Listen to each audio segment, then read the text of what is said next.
City का प्राचीन नाम पुराणों में महेशमती, अहिल्याबाई ने सिटी का नाम महेश्वर रखा। वर्तमान में सिटी को महेश्वर के नाम से जाना जाता है। सृष्टि पे असुरों की जनसंख्याएं बढ़ रही थी, तो असुरों का विनाश करने के लिए भगवान नारायण विष्णु ने एक महायज्ञ किया था। तो महायज्ञ के दौरान भगवान शिव जी ने भगवान विष्णु जी की सामग्री में से पुष्प कम कर लिया था।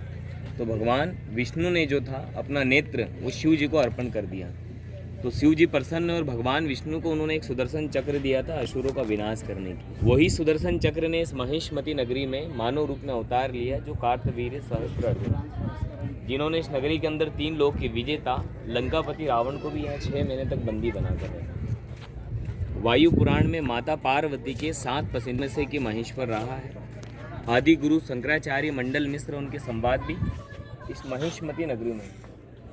महेश्वर किला 2 पर्वतों के बीच में, इधर विंध्याचल पर्वत है, इधर सतपुड़ा है। महेश्वर को पश्चिम निमाड़ कहते हैं।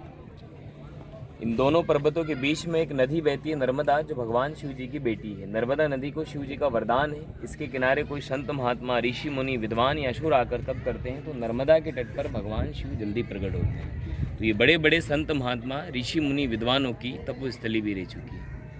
महारानी अहिल्याबाई के कर्म इतने महान थे तो ये नगरी उनके नाम से जानी जाती। तो सिटी का अहिल्याबाई ने नाम रखा था महेश्वर, जो वर्तमान में सिटी को महेश्वर के नाम से जाना जाता है। यहाँ पर सपाट भूमि होती है और नीम के पेड़ ज़्यादा होते हैं, इसलिए इसको निमाड़ कहा जाता है। जैसे आप देखोगे तो राइट साइड में कितने पेड़ दिख रहे हैं, वो सारे नीम के पेड़ हैं, इसलिए इसको कहा जाता है निमाड़। और उसी के साथ साथ यहाँ तापमान और गर्मी भी ज़्यादा होती है। जैसे अभी मौसम भी अच्छा है, ये अभी ऑफ सीज़न है, ये बदल के कारण तो गर्मी यहाँ ज़्यादा पड़ती है। इसे 6 जिले में लगता है निमाड़ एरिया। उसी के साथ साथ होलकर, इस किले का निर्माण हुआ था मौर्य काल, मुगल काल। होलकर महाराष्ट्र में हुल गांव के रहने वाले थे, वहीं से इनको होलकर सरनेम मिला। होलकरों को पुश्तैनी काम था पशुपालन, भेड़ बकरी चराना। होलकरों को महाराष्ट्र में धनगर और राजस्थान में इन्हें गडरिया कहा जाता है। पशुपालन इनका पुश्तैनी काम था। मराठाओं में कदम बांडे थे, उनके अधीन में अहिल्याबाई के ससुर जी मल्हार राव होलकर एक सिपाही का काम करते थे। आगे चल के उनकी पदोन्नति हुई। प्रथम बाजीराव पेशवा की सेना में उनको सूबेदारी का काम मिला। तो प्रथम बाजीराव पेशवा के साथ मल्हार राव होलकर ने काफ़ी युद्ध लड़े थे।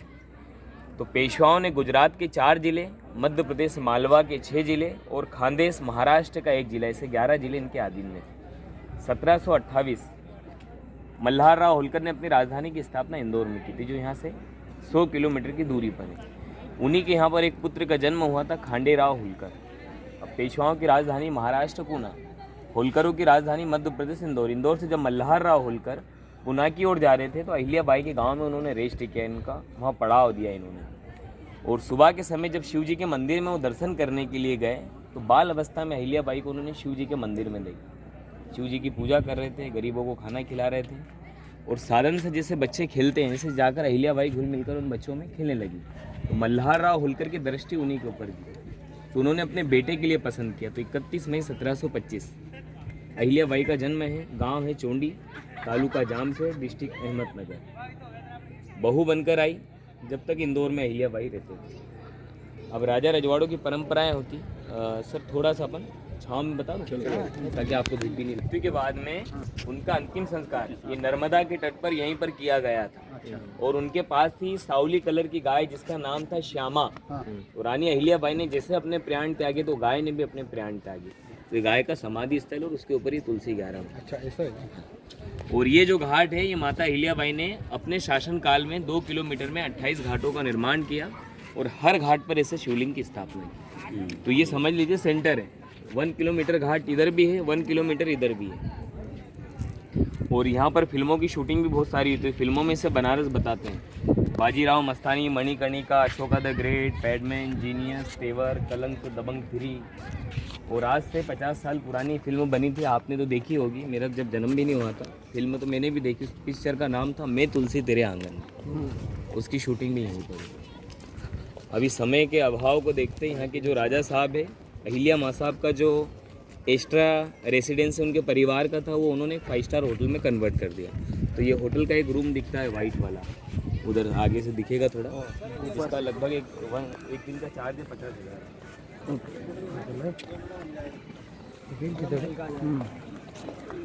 आपने फोटो ले लिया, मैं ले लूँ आपका सबका। अमर बना रहा है एक श्रद्धांजलि के रूप में। 1799 में इसका कार्य बनाना प्रारंभ किया था और 1834 में बनकर ये कंप्लीट हुआ।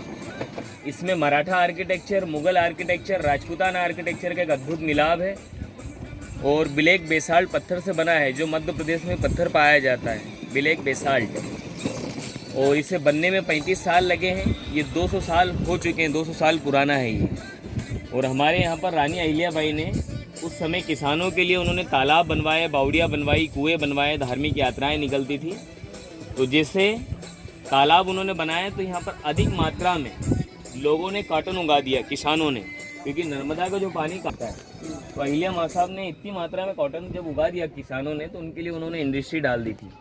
तो महाराष्ट्र, कर्नाटक, गुजरात और हैदराबाद से बुनकरों को लाकर अहिल्याबाई ने महेश्वरी साड़ी का रोजगार शुरू किया। तो आज भी सिटी के लोग, गांव के लोग लगभग 5 से लेके गया वो कच्चू से ज्यादा लेके गया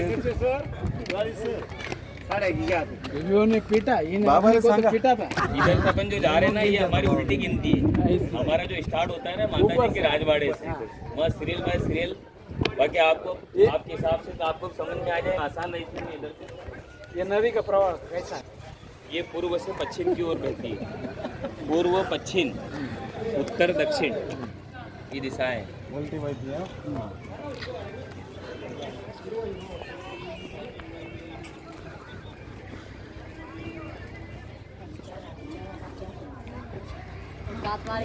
है ना 157 मीटर यहाँ तक पानी आ रहा है। और 1961-1994 में जो नर्मदा मैया का पानी आया था, ये जो मंदिर का गेट है वहाँ तक पानी आया था। विराट रूप महेश्वर सिटी पूरा जलमग्न हो चुका था उस समय, पर किसी को हानि नहीं हुई। समय के साथ साथ सरकार ने सबको मुआवजा वगैरह भी दे दिया, पुनर्वास भी बसा दिया है। बाकी अभी ऐसी आपदा कभी आई नहीं, जब भी बाढ़ आई।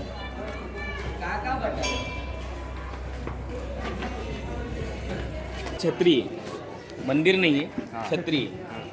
बाकी उनके कर्म के आधार पर उनको एक देवी की उपाधि मिली। संस्कृत और मराठी में अहिल्याबाई को पुण्य श्लोक कहा जाता है कि उनका नाम लेने से पुण्य की प्राप्ति हो जाती है, तो उनको देवी की उपाधि मिली। तो इसे जैसे अहिल्याबाई की क्षत्रिय, उनकी मृत्यु के बाद में उनकी मार्बल की प्रतिमा स्थापित की, नंदी और शिवालय स्थापित कर दिया। तो इसे अहिलेश्वर मंदिर भी कहा जाता है, क्योंकि अहिल्याबाई को एक रानी नहीं माना जाता, एक देवी, माता पार्वती का समझ लीजिए स्वरूप ही माना जाता है। और महेश्वर के जो प्रमुख मेन मंदिर है वो है राजराजेश्वर। महेश्वर का प्रमुख मंदिर है वो उधर ऊपर है। तो जिसे आपको देखने जाना है तो माँ साहब की छतरी अंदर जाके आप देख सकते हैं। चलो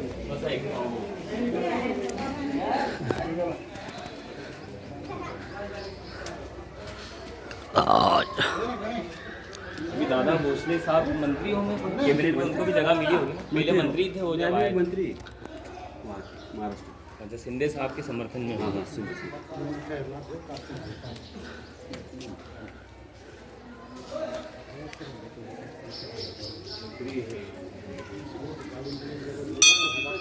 वो जब आए थे होगा, उनको भी 4-5 साल पहले मिला था मुझसे।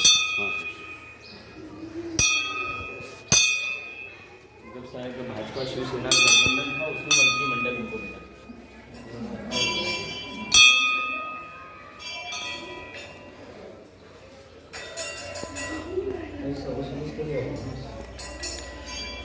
ये बस अंदर, इधर बाहर कर सकते हैं वीडियो, इधर अंदर।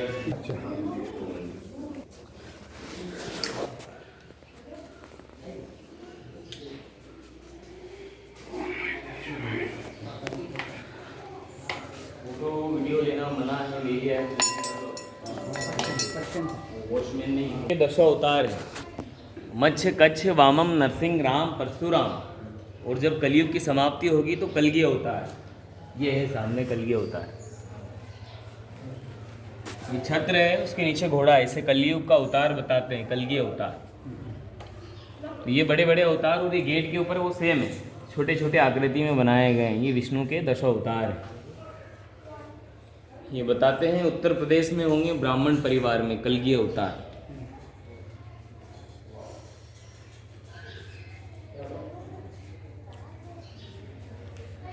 चलो देवा बाड़ी राव जो सरनेम पूरी पहले से बात है कौन है आप लोग हां गिरनामा ने गाड़ी पाटिल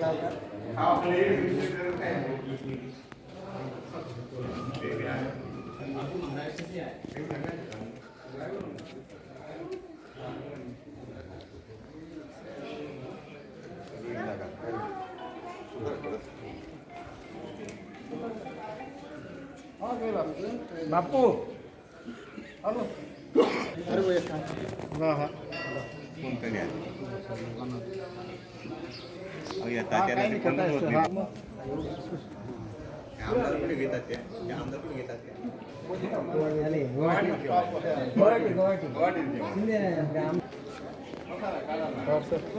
ऐसा बोलता है करके जाओगे तो आराम मन मुंडी नहीं रखे बोलो जाना सर यूट्यूब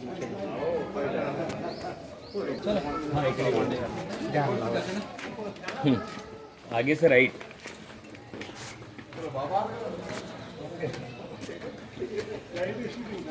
मतलब इधर से आया था मागून काय करते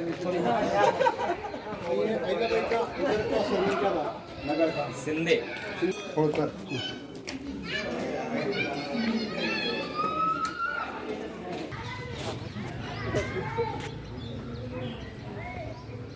माहिती द्या ना काय तुम्ही रिकामा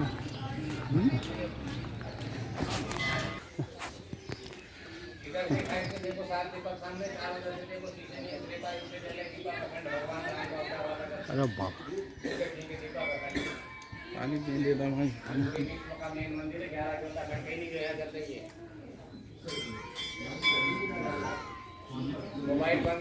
और मुख्य मंदिर है। महारानी अहिल्याबाई भी इस मंदिर में पूजा करने के लिए आते थे। अब हर सोमवार उनकी याद में पालकी आती है। ये कार्तवीर्य सहस्त्रार्जुन का मंदिर है जो भगवान विष्णु के सुदर्शन चक्र के अवतार थे।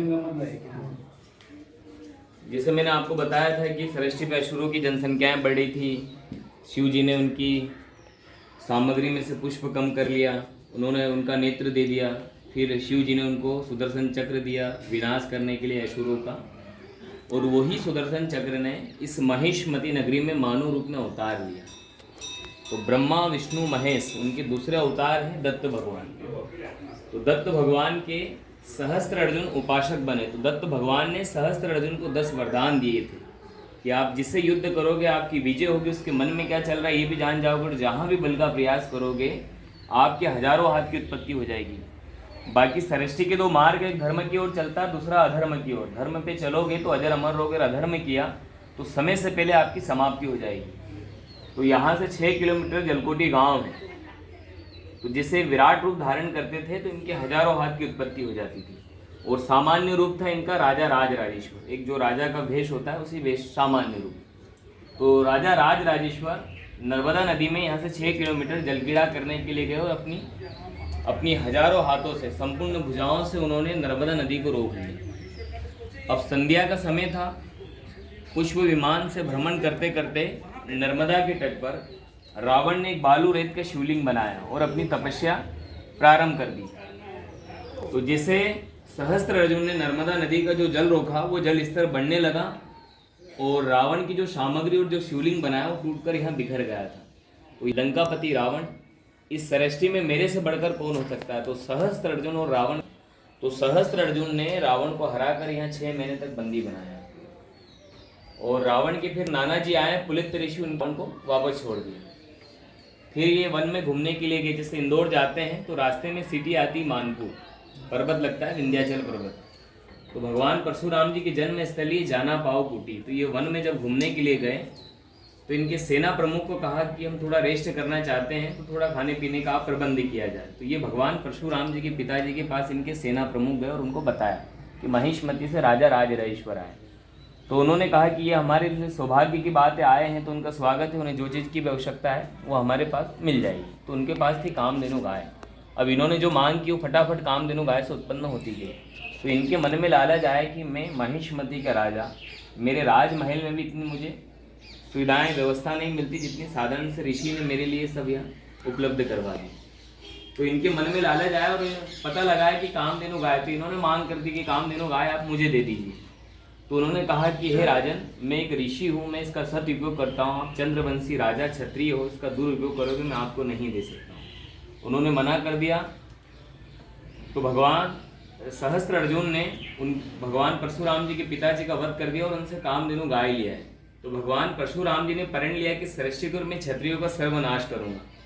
तो 21 बार उन्होंने महिष्मती नगरी पर प्रहार किया और भगवान सहस्त्र अर्जुन की सारी भुजाएं काटी, 4 भुजाएं बची, वध करने वाले थे। तो भगवान शंकर बीच में आ गए और परशुराम को रोक दिया कि आप ये अनर्थ कर रहे हो, यदि सहस्त्र अर्जुन का वध करते हो तो सृष्टि का नियम चेंज हो जाएगा, विष्णु का सुदर्शन चक्र खत्म हो जाएगा, आप चाहोगे निंदा या घृणा के पात्र बने, आने वाला युग आपको घृणा की दृष्टि से देखे। तो भगवान परशुराम जी ने शिव जी को कहा कि प्रभु मैंने प्रण लिया, इसका वध करना तो निश्चित है, बाकी आप ही को ऐसा मार्ग बताइए जिससे मेरा प्रण भी पूर्ण हो जाए और आप चाहते हो। तो सहस्त्र अर्जुन ने भगवान शिव जी ने सहस्त्र अर्जुन को संभाल लिया, जिसे कहा जाता है सहस्त्र अर्जुन शिव में विलीन हो गए। और फिर इस मंदिर में भगवान परशुराम जी द्वारा शिवलिंग की स्थापना की गई। और बताते हैं कि जब रावण को यहाँ पर बंदी बनाया था तो उसका अहंकार तोड़ने के लिए उसके मस्तक पर 10 दीपक रखे और एक दीपक उसके हाथ में। तो यहाँ पर 11 दीपक अखंड अनादिकाल से जल रहे हैं। समय के साथ साथ जैसे चांदी या पीतल या तांबे के जैसे दिए रहते हैं, तो समय के साथ साथ क्या जैसे जो जलती रहती है तो थोड़े गल जाते हैं, तो दीपक चेंज करते हैं, बाकी जो बत्ती है वो कंटिन्यू जलती है। तो पुराणों के अनुसार तो इनका उल्लेख मिलता है कोई इतिहास में नहीं। हिंदू धर्म के जो ग्रंथ होते हैं 4 वेद 18 महापुराण, उनमें से एक पुराण इनका भी होता है सहस्त्र पुराण, तो इनका उल्लेख पुराणों में मिलता है। राज राजेश्वर का अर्थ होता है कि ये सृष्टि के भी राजा हैं, महिष्मती के राजा, यानी सृष्टि के भी राजा हैं, राजाओं के भी राजा हैं। और 7 आइलैंड 7 द्वीपों के राजा थे। तो भारत के जितने भी MP MLA CM PM जो भी बनते हैं वो 5 साल के लिए दोनों पार्टी वाले राजा बनने से पहले यही माथा टेकने के लिए आते हैं। तो यहाँ पर शुद्ध गाय के घी की मन्नत होती है और मन्नत पूरी होने के बाद यहाँ पर शुद्ध गाय का घी चढ़ाया जाता है मन्नत पूरी होने के बाद में। और इनका एक मंत्र है, अपन जैसे राजवाड़े में जाएंगे अहिल्या माँ साहब के वहाँ, वो फ्लेक्स में एक मंत्र लिखा है, जैसे आपकी कोई वस्तु या कोई चीज़ या कोई मनुष्य गुम जाए या चले जाता है घर से, तो उसका मंत्र का जाप करने से उस व्यक्ति या कोई वस्तु का पता लग जाता है। तो ये महेश्वर का मेन मंदिर है। महारानी अहिल्याबाई डेली पूजा करने के लिए आते थे। अब हर सोमवार उनकी याद में पालकी आती है। और यहाँ पर आपको जो दीपक के दर्शन होंगे, राइट साइड से सीधे देखोगे 7 दीपक, इसे एल टाइप में है, 11 दीपक रखे और 4 दीपक जैसे आप देखोगे, आंटी जी यहाँ खड़े हैं, यहाँ से और कोने में 4 दीपक मैडम जो देख रहे हैं उधर से देखेंगे। इसे 11 दीपक के अनादिकाल से जल रहे हैं और शुद्ध घी इतनी मात्रा में हो जाता है कि 30 से 40 साल कंटिन्यू दीपक जल सके, इतना स्टॉक में घी रखा है। तो घी खत्म करने के लिए शाम को मिट्टी के दीपक जलाना है, क्योंकि वो दीपक घी जो होता है वो खा नहीं सकते, उसको जलाना ही पड़ता है। 4 उधर 4 इधर 7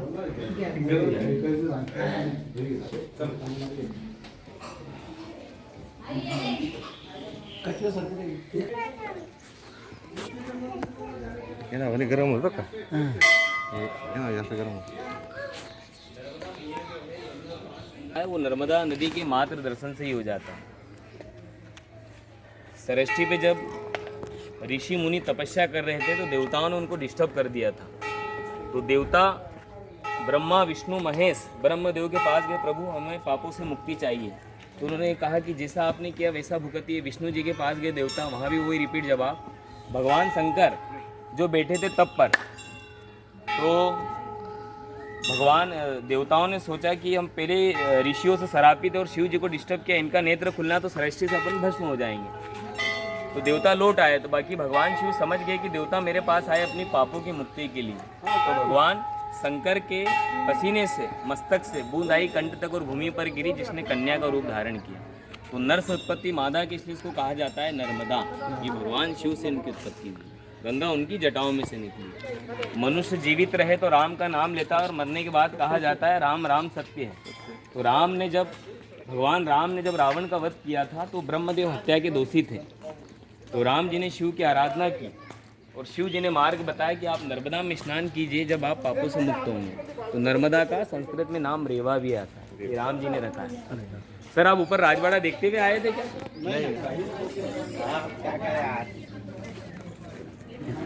मेमरी फुल ಇದೆ ಬರ್ತಿದೆ नहीं नहीं मेरे को नहीं। 64 GB